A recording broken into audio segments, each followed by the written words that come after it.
مملکتی وزیر کھیل داس کوہستانی کے لیے شامت اس وقت آئی جب وہ سجاول سے کارکنان سے ملاقات کرنے کے ساتھ ایک قافلے کے صورت میں باہر نکلے۔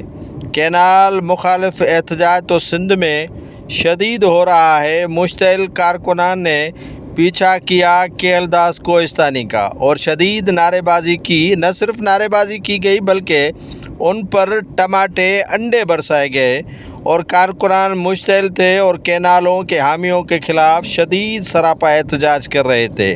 یہ سلسلہ وزیروں کا پیچھا کر رہا ہے۔ کینال مخالف احتجاج میں جہاں شدت ہو رہی ہے وہیں پر اب جو عوام ہے سندھ کا انہوں نے وزراء، MPs, MNAs کا گھیراؤ کرنا شروع کر دیا ہے۔ جب تک یہ وفاق کینال بنانے کا منصوبہ یا اس منصوبے سے دستبردار نہیں ہو رہا اس وقت تک ان کا عوام پیچھا کرتا رہے گا۔